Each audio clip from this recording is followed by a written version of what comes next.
মা আসি। হ্যাঁ, যা দেখে ভালো করে শুনবি।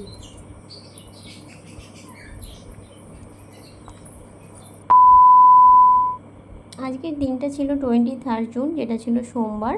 আর ছিল আমার একটা এক্সাম। তো তার একটা মিনি ব্লগ তোমাদের সাথে আমি শেয়ার করছি। এখন আমি এসে গেছি পাঁশকুড়া স্টেশন। তো এখান থেকে এখন আমি ট্রেন ধরবো। আর এখানে মানে স্টেশন উঠতে উঠতে ট্রেন অলরেডি চলে এসেছিলো। আর এই যে ফাইনালি ট্রেন ধরার জন্য চলেও এসেছি।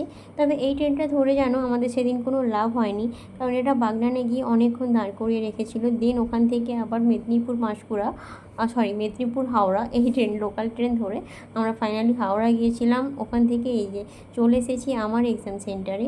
তো এক্সাম দিতে দিতে বাপি এখানে 2 ঘন্টা বসেছিল।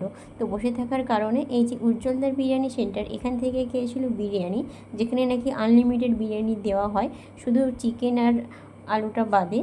বাদ বাকি সবটা কিন্তু মানে রাইসটা আনলিমিটেড। তো বাপির খেয়ে পছন্দ হয়েছিল বলে এখান থেকে একটা প্লেট আমরা পার্সেল নিচ্ছি বাড়ির জন্য, কারণ মা বিরিয়ানি খেতে একটু বেশি ভালোবাসে।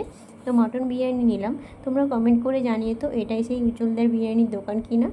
আর আমার এক্সাম পড়েছিল এই যে মধ্যমগ্রাম, যেখানে আমি ফার্স্ট টাইম এসেছি, এর আগে কিন্তু কোনো দিন আসিনি। আর সারাদিন আমার আস্তে আস্তে এত লেট হয়ে গেছিলো, তোমাদের সাথে সেভাবে কোনো ক্লিপ শেয়ার করতে আমি পারিনি। তো মধ্যমগ্রাম থেকে শিয়ালদা, ওখান থেকে হাওড়া বাসে করে এলাম। তো এখন আমার ভীষণ খিদে পেয়ে গেছিলো, তাই বাপিকে বললাম চলো ফুড প্লাজায় যাই, কিছু খাই। আর আমার বাইরে আসলে না তেমন কিছু খেতে ইচ্ছা করে না। এই ধোসা, এটা আমার ভীষণ প্রিয়। তো একটা ধোসা নিয়েই নিলাম, যেটা আমি আর বাপি ভাগ করে দুজনে খেয়েছিলাম।